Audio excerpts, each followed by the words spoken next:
लूटो और भगाओ, जनता का पैसा लुटवाओ और फ्रॉडस्टर्स को भगवाओ। ये मोदी सरकार की फ्लैगशिप स्कीम है बैंक फ्रॉडस्टर्स के लिए। 5 लाख और चौंकिए मत, 5,35,000 करोड़ रुपए के बैंक फ्रॉड हुए। पिछले 7 साल में मोदी सरकार में बैंकों ने देश के लोगों की 8,17,000 करोड़ रुपया राशि बट्टे खाते में डाल दी कि एबीजी शिपयार्ड और उसके मालिक ऋषि अग्रवाल देश का बैंकों का 28 बैंकों का समेत स्टेट बैंक ऑफ इंडिया के 22,482 करोड़ रुपए का फ्रॉड उन्होंने किया है।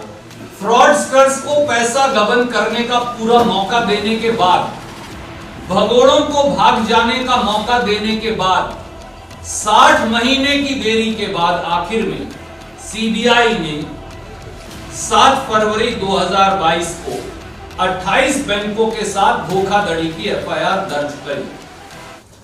हिंदुस्तान का सबसे बड़ा बैंक घोटाला 22,842 करोड़ रुपए का मोदी सरकार की नाक के नीचे और उनकी प्रत्यक्ष और परोक्ष सहमति से घटित हुआ है।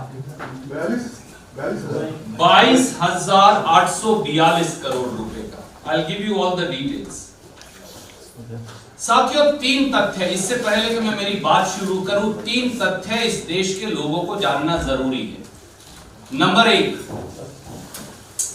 पिछले 7.5 साल में मोदी सरकार में 5 लाख और चौंकिए मत, 5,35,000 करोड़ रुपए के बैंक फ्रॉड हुए। मैं फिर दोहराता हूं, 3 महत्वपूर्ण तथ्य। पिछले 7.5 साल में मोदी सरकार में 5,35,000 करोड़ रुपए के बैंक फ्रॉड्स हुए। पिछले 7 साल में मोदी सरकार में बैंकों ने देश के लोगों की 8,17,000 करोड़ रुपया राशि बट्टे खाते में डाल दी है। तीसरा, मोदी सरकार के 7 साल में बैंकों के एनपीए में 21 लाख करोड़ का इजाफा हुआ है। पिछले 7 साल देशवासियों, ये आपका पैसा है जो देश के बैंकों में है, और लूटो और भागो। बैंक का पैसा लूटो, आपका पैसा लूटो और भागो। ये मोदी सरकार की बैंक के फ्रॉडस्टर्स के लिए फ्लैगशिप स्कीम है।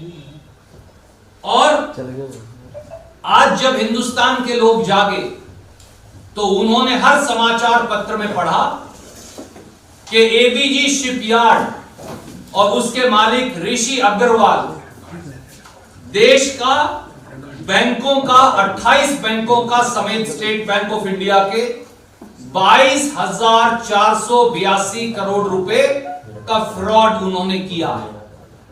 22,482, ये 75 साल में होने वाला सबसे बड़ा बैंक फ्रॉड है। और 5 साल की देरी के बाद, यह महत्वपूर्ण है जो कहीं आपको मिलेगा नहीं, 5 साल की देरी के बाद, बार बार फाइलें इधर से उधर करने के बाद, फ्रॉडस्टर्स को पैसा गबन करने का पूरा मौका देने के बाद, भगोड़ों को भाग जाने का मौका देने के बाद, 60 महीने की देरी के बाद आखिर में सीबीआई ने 7 फरवरी 2022 को 28 बैंकों के साथ धोखाधड़ी की एफआईआर दर्ज करी। 28 बैंक। साथियों, ये पहली बार नहीं है। मोदी जी की लूट और एस्केप फ्लैगशिप स्कीम के कई मोहरे इस देश ने देखे, और पता नहीं उनमें से कई मोदी भी हैं। देखिए उनकी लिस्ट अगर मैं आपको पढ़ूं कुछ की, नीरव मोदी यानी छोटे मोदी, मेहुल चौकसी, जिसे प्रधानमंत्री हमारे मेहुल भाई कहकर पुकारते हैं, अमी मोदी, निशल मोदी, ललित मोदी, विजय माल्या, जतिन मेहता, चेतन संदेशरा, नितिन संदेशरा, और ये बहुत सारी बड़ी लिस्ट है। और शहंशाह के जो रतन हैं उनकी लिस्ट में अब ऋषि अग्रवाल का नाम भी जुड़ गया है। और एक बड़ी कमाल की बात है इसमें, जो ये चिट्ठी लिखी एसबीआई ने 3.5-4 साल इंतजार करने के बाद, इसमें ये लिखा कि कोई बैंकिंग अधिकारी, हमने जांच कर ली, सबके सब निर्दोष हैं। मतलब 22,482 करोड़ लुट गया, परंतु चोर कोई नहीं। और ये इसकी क्लॉज 12 पेज 26 पे आपको मिलेगा। मैं पढ़कर आपका समय नष्ट नहीं कर।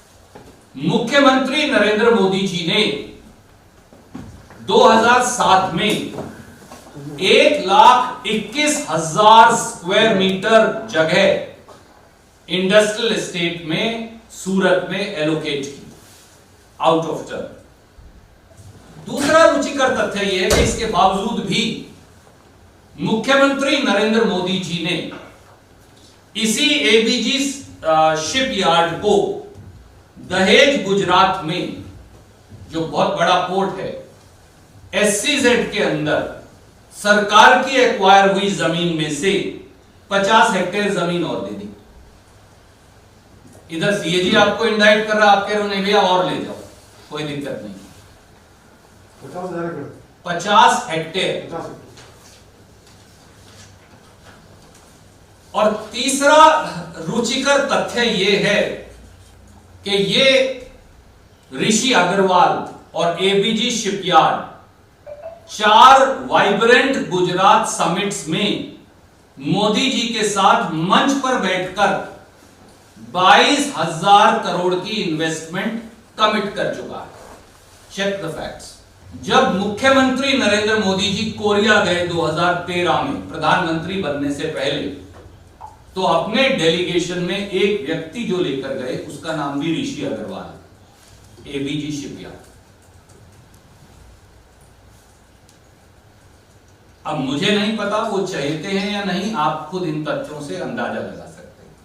तो हमारे सीधे सवाल है देश की सरकार से,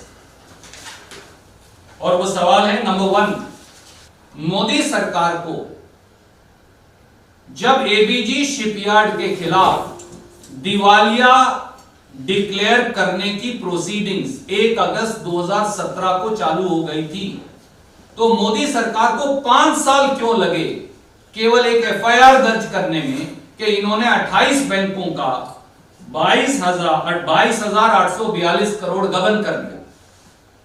Second question, why did Modi government refuse to take note of the public allegations made in writing by the principal opposition party Indian National Congress on 15th of February 2018 regarding the scam in ABG shipyards, and where we also named Rishi Agarwal. 2018 to 2022, my friends, is 4 years. Why did it take 4 years when the principal opposition party had spoken about this scam? Number 3, why did Modi government not lodge, don't believe us, don't believe the Congress party, but why did Modi government not lodge an FIR and take criminal action